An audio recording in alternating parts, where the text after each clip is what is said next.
Ali dan khususnya saudara Rizik Syihab ini memang sering sekali memalsukan sejarah. Masalah Islam di Nusantara, sebelum ada Ba'alwi, Indonesia sudah Islam. Lo jawab, man. Lo kasih surat dari gue, lo masuk surga tanpa hisab. Jadi ambil secukupnya, isi mobilnya itu dengan apa?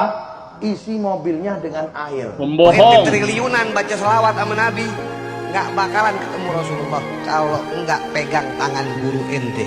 Syihab dulu mengakui keturunan Habib, tapi setelah dites DNA dan hasilnya haplogrupnya G, ya sudah, beliau tidak mempermasalahkan. Tetapi beda dengan Rizik, yang mati-matian mempertahankan gelar Habibnya meski sudah tahu DNA-nya tidak masuk golongan Nabi Muhammad. Pak Alawi, apalagi Pak Alawi, yang mohon maaf, tolong penjenengan sadar ya, yang Pak Alawi itu jangan ngaku-ngaku keturunan Nabi lah sudah. Bahwa para menteri udah tahu bahwa Presiden Prabowo udah tidak percaya kepada Ba'alawi. Mendoktrin umat dengan khurafat-khurafat.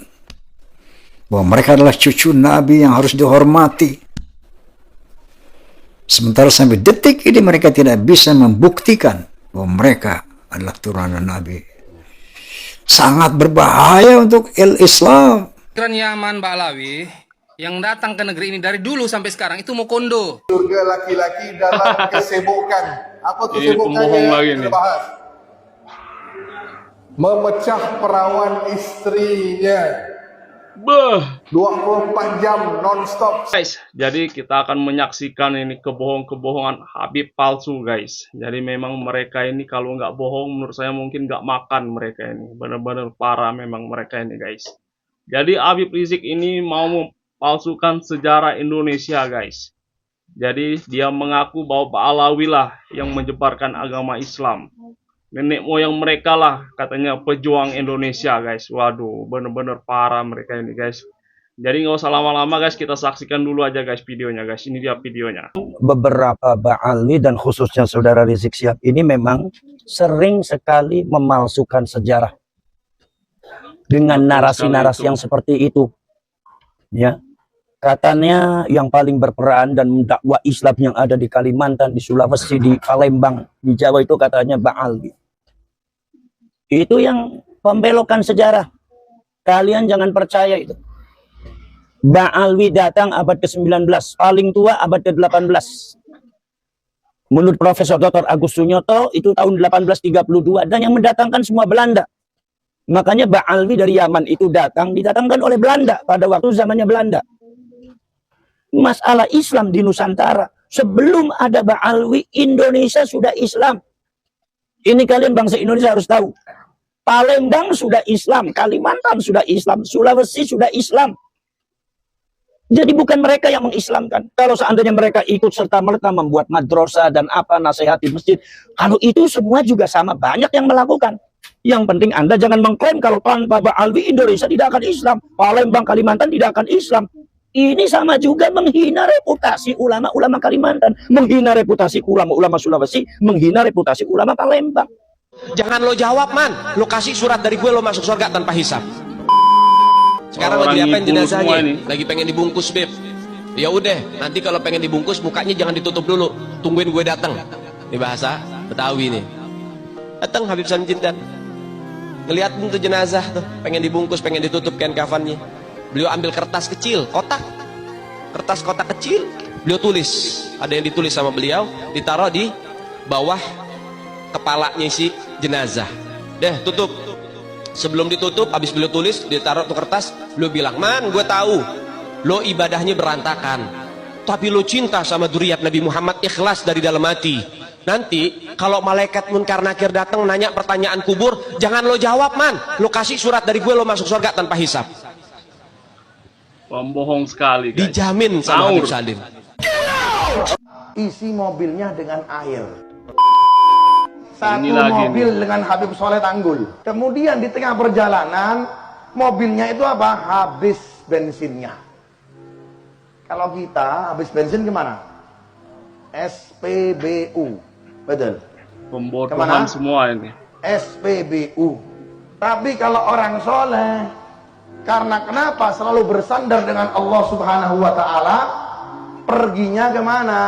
perginya ke masjid ambil air, bukan ambil bensin. Ya, kerannya masjid diambil secukupnya, isi mobilnya itu dengan apa? Isi mobilnya dengan air. Zakat gak boleh buat keluarga Nabi. Zakat itu diharamkan buat keturunannya Rasulullah. Gak boleh nerima zakat keturunan Nabi Muhammad. Zakat itu adalah harta kotor. Keturunan Nabi ini disucikan oleh Allah dan nasnya diabadikan di dalam Al-Quran. Yutahhirkum tathhira. Gak boleh zakat. Makanya kita kalau pengen berakhlak sama keluarga Nabi, jangan kasih zakat. Kasih apa? Kasih hadiah. Jangan kasih infak sedekah, kasih hadiah kepada mereka. Pahalanya jauh lebih besar daripada zakat dan infak kepada keluarga baginda Nabi Muhammad. Parah ya. Ente ampe doer baca selawat sama Nabi Muhammad puluhan miliar nggak bakal ketemu sama Rasulullah. Kenapa saya bilang begitu? Karena semua perlu pelantara. Ya ayyuhalladzina amanu ittaqullaha wabtagu ilaihil wasilah. Tanpa wasilah, mau ente triliunan baca selawat sama Nabi, nggak bakalan ketemu Rasulullah kalau nggak pegang tangan guru ente. Tangan guru ente yang bakalan besok bawa ke depan Nabi besar Maulana Muhammad. Jadi jangan entengin. Wah, saya mencukup selawat 1 juta kali, nggak perlu guru. Ingat, ente nggak kenal besok siapa Nabi Muhammad, dan Nabi Muhammad nggak bakal kenal ente. Walaupun ente selawat sebanyak-banyaknya, kalau ente nggak pernah kenal keluarga Nabi Muhammad, Waris Pembohong bukan sekali. Pak Alawi, apalagi Pak Alawi. Yang mohon maaf, tolong penjenengan sadar ya, yang Pak Alawi itu jangan ngaku-ngaku keturunan Nabi lah sudah. Secara ilmiah sudah terbukti, secara filologi terbukti, secara DNA terbukti bukan. Pak Quraisy itu ngaku sudah. Pak Quraisy siap? Dulu ya merasa merasakan bukan ahli nasab, tapi kemudian beliau tes DNA ternyata haplogrupnya G, ya sudah, dan lain-lain lah sudah. Saya tidak ingin ndawak-ndawak ini, tapi ngaku keturunan Nabi itu berisiko. Kita semuanya ini inna akramakum indallahi atqakum. Yang paling mulia di antara kalian semuanya adalah yang paling bertakwa, bukan nasab siapa. Apalagi ngaku ahlul bait, bukan ahlul bait itu hanya 5. Sayyidah Khadijah itu bukan. Yang ahlul bait itu Nabi, kemudian Sayyidina Ali, Hasan, Husain, siapa ya situ ya? Fatimah.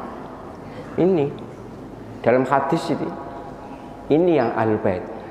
Orang-orang sekarang ini, ustadz-ustadz kiai-kiai sekarang, Apalagi herannya apa? Ini juga mereka ya, yang ngaku-ngaku keturunan Wali Songo bilang, oh itu Bahar bin Smith. Kenapa kok meragukan nasab Wali Songo? Kenapa bilang Wali Songo tidak punya garis keturunan? Ente kenapa nggak ngomong ke iman? Ana bilang bahwasanya Wali Songo terputus.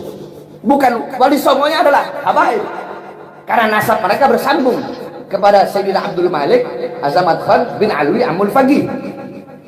Imat lebih parah. Kenapa? Karena imat berarti nggak ngakui Wali Songo sebagai habaib, karena Wali Songo nasabnya bersambung kepada Amul Faqih, Amul Faqih bersambung kepada Sayyidina Ubaidillah bin Ahmad Al-Muhajir. Sedangkan Ubaidillah diingkari, semua ini dibilang nggak ada sama imat. Harusnya ente orang para keturunan Wali Songo lebih marah, lebih protes ke imat daripada ke anak.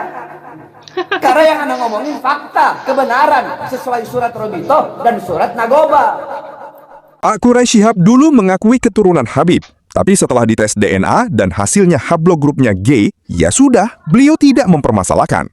Tetapi beda dengan Rizik, yang mati-matian mempertahankan gelar Habibnya meski sudah tahu DNA-nya tidak masuk golongan Nabi Muhammad. Entah karena terlanjur malu, atau demi kepentingan politiknya. Karena pemasukan Rizik itu hanya mengandalkan ceramah saja.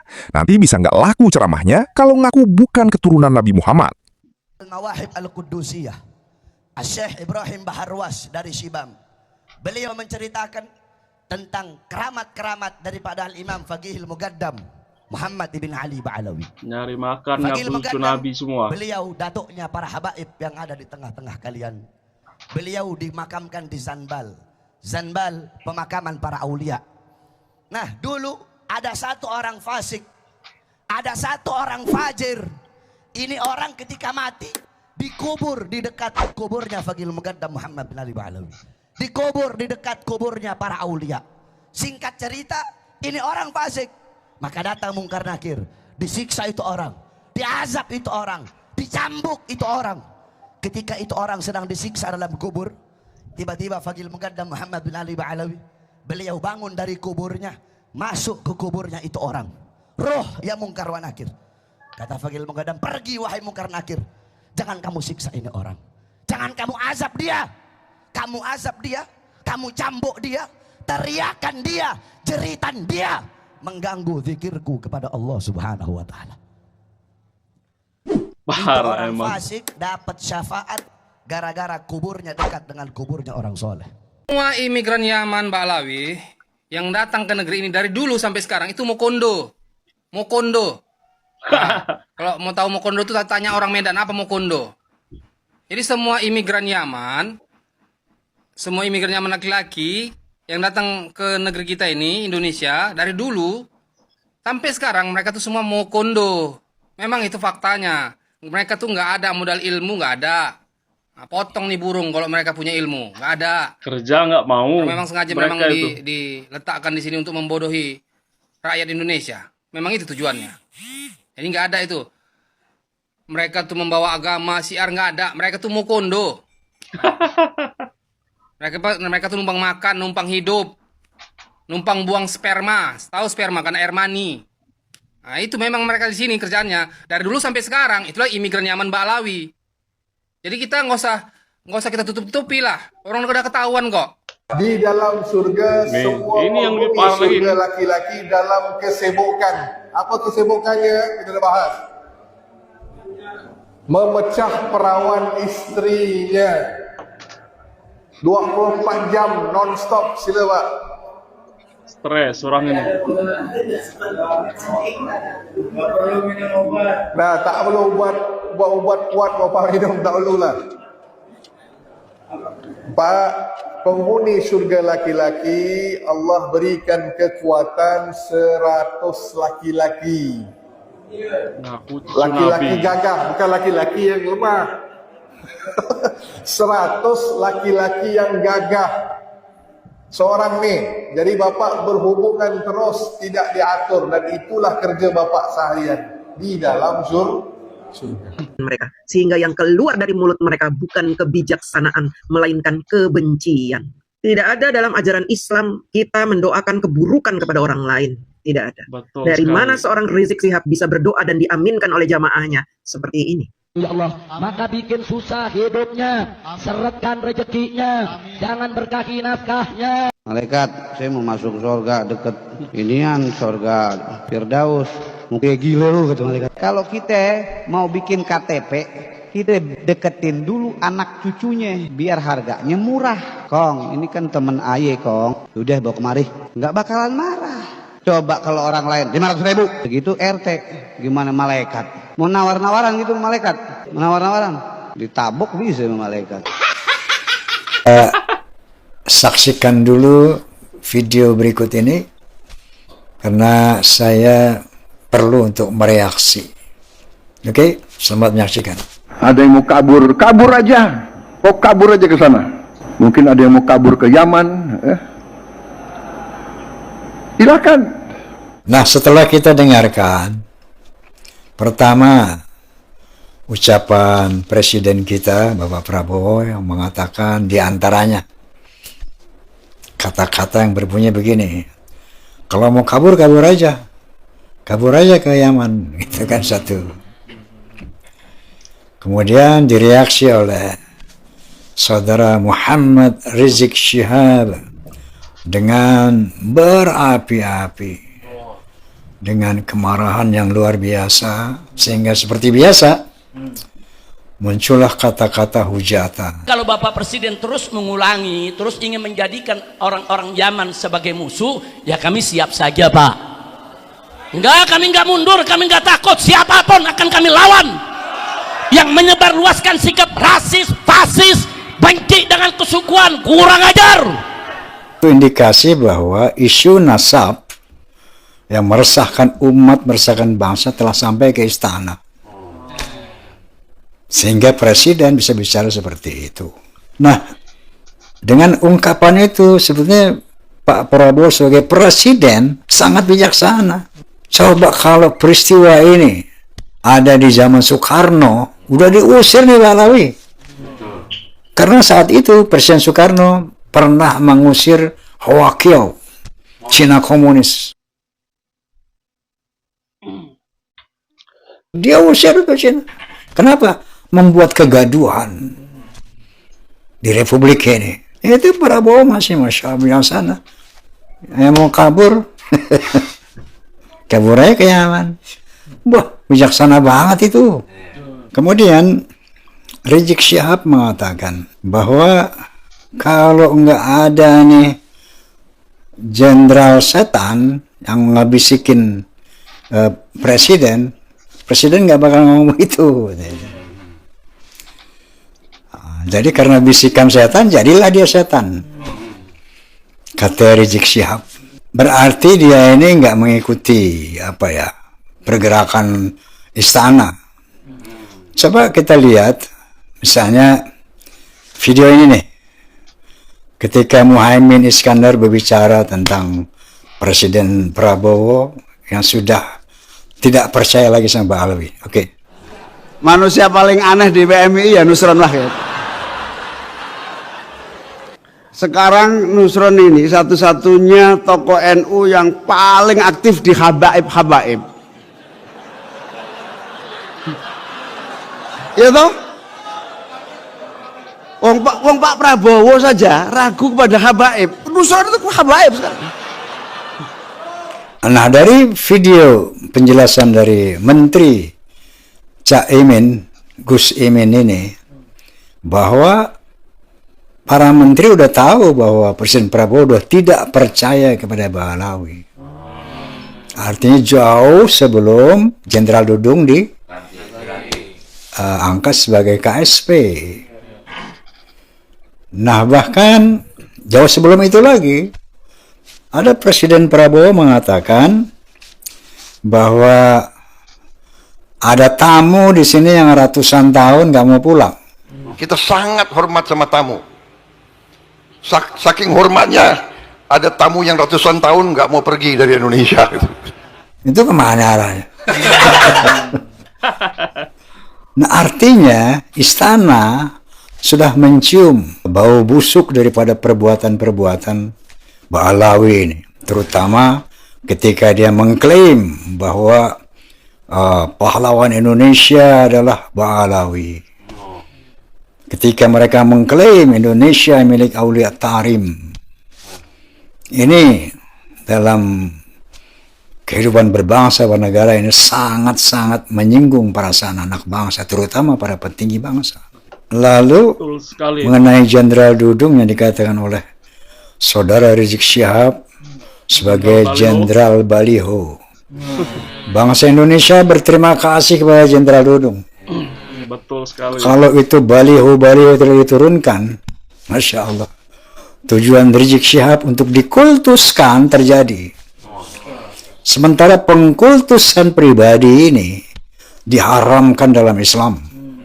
Ya, sampai Rasulullah SAW sendiri berkata, "Wala tutruni kama aturtan Nasara Isa bin Maryam."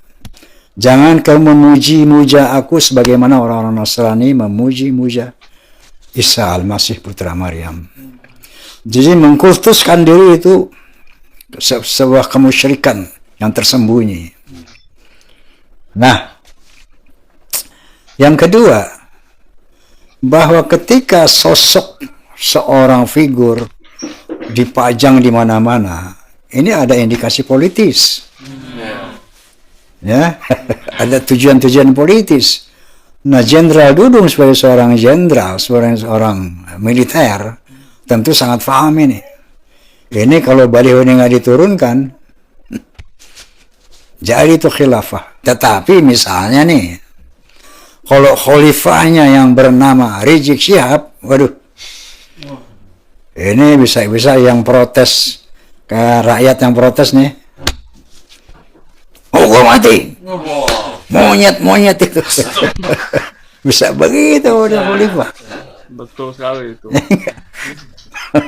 Belum khalifah aja udah begitu, perang, kita serang itu monyet. Siap berjuang. Masya Allah, Jenderal Dudung bagus, diturunin ini beliau.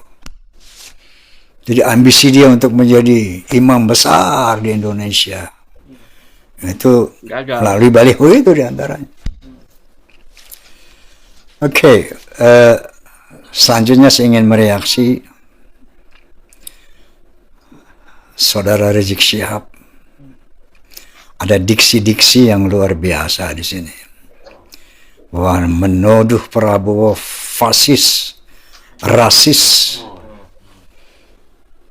Kemudian memerintahkan bangsa Indonesia untuk berterima kasih kepada orang Yaman.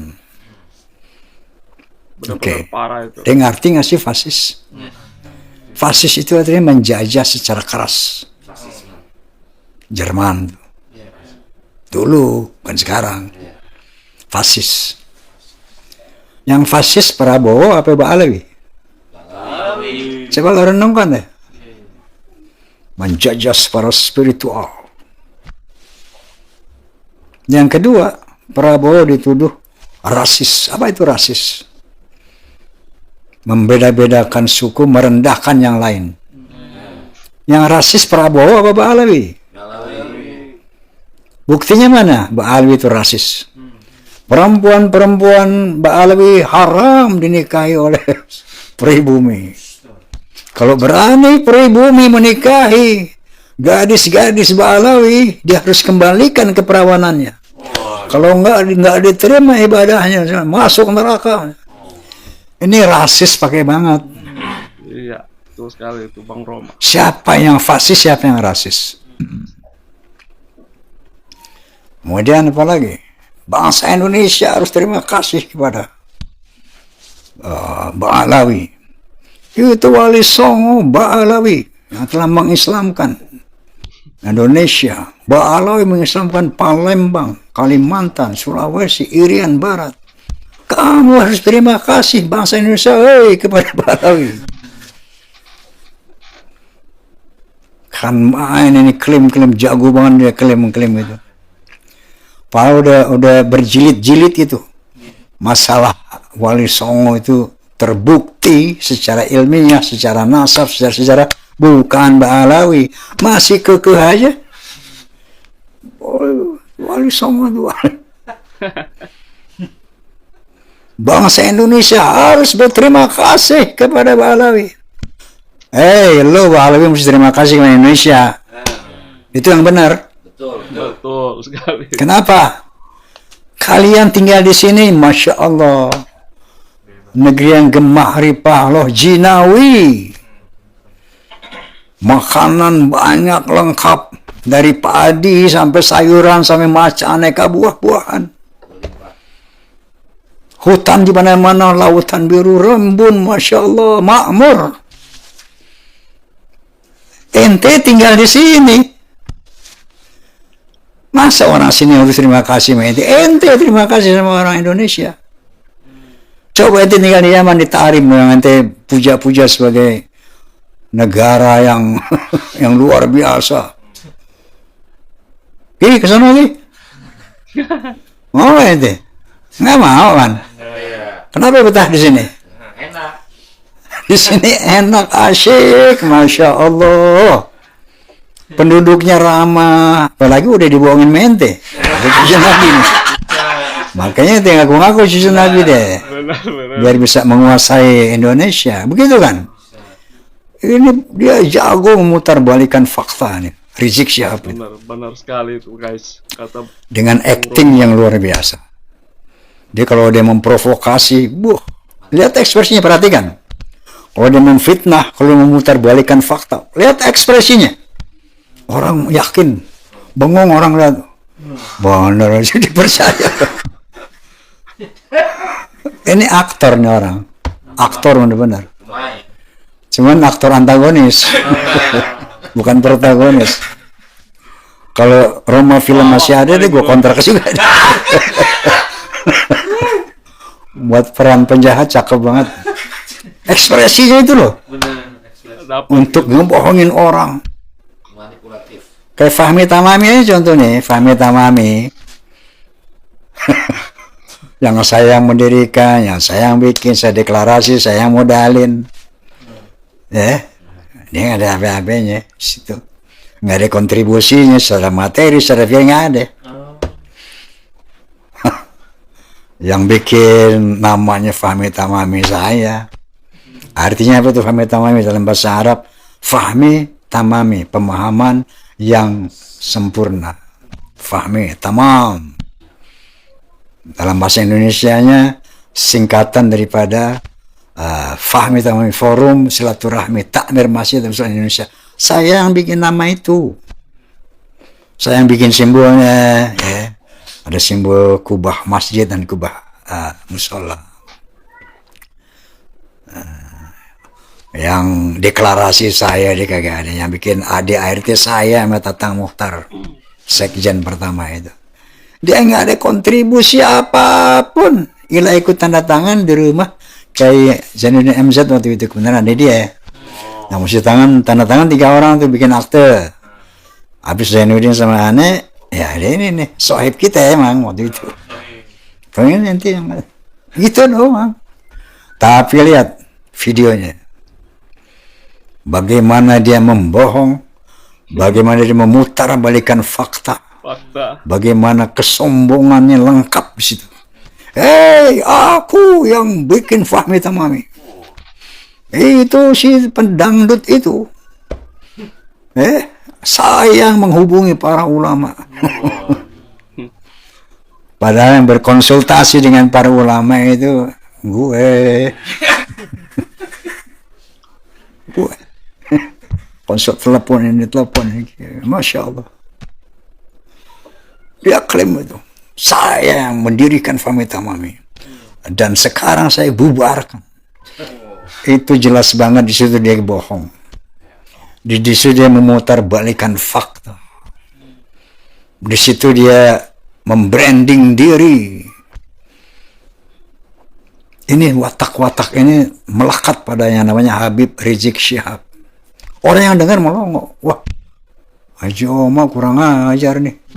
Habib Rizik yang bikin Fahmi Tamami itu. Nabi Fahmi diajak ke PWI.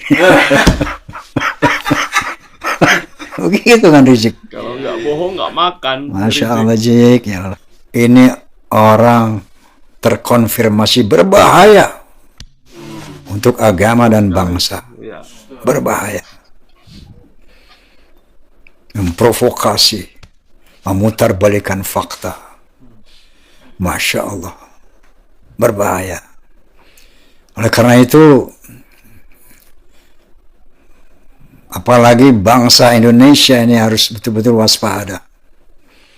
Ketika Lutfi bin Yahya merubah makam Sumoding Redat menjadi Ba'alawi, Sumoding Redat menjadi Ba'alawi. Itu suatu indikasi kuat mereka mau merubah sejarah Indonesia. Kuburan-kuburan palsu di mana-mana jelas mau merubah sejarah Indonesia. Karena untuk menguasai sebuah bangsa, rubah sejarahnya. Kelompok lain mendoktrin umat dengan khurafat-khurafat. Bahwa mereka adalah cucu Nabi yang harus dihormati. Sementara sampai detik ini mereka tidak bisa membuktikan bahwa mereka adalah turunan Nabi. Sangat berbahaya untuk Islam. Dengan sangat berbahaya untuk eksistensi negara Republik Indonesia. Indonesia milik Aulia Tarim. Dengan pede mereka mengatakan begitu. Rizik kemarin bilang, Bangsa Indonesia harus terima kasih kepada Ba'alawi. Ini kan kurang ajar. Kalau dia ngomong tuh kurang ajar. Kalau gue kurang ajar. Indonesia harus terima kasih kepada Ba'alawi. Kurang ajar. Fasis, rasis, kurang ajar. Kamu yang fasis, kamu yang rasis, kalian yang fasis, kalian yang rasis. Tidak ada budaya Indonesia dasar sama mereka. Untuk menunjukkan mereka ingin memisahkan diri, membedakan diri. Aku adalah turunan Nabi kalian. Ajam. Aku lebih tinggi dari kalian. Inilah sifat iblis yang sebenarnya. Yang sebenarnya ini iblis yang sering bilang iblis. Ini tahu nggak sih iblis? Dia baca Quran nggak sih? Dalam Al-Quran dijelaskan tuh iblis itu siapa, bagaimana. Qala ta'ala a'udzu billahi minasyaitonir rajim. Bismillahirrahmanirrahim. Idz qala rabbuka lil malaikati isjudu li adama fasajadu illa iblis aba wastakbar.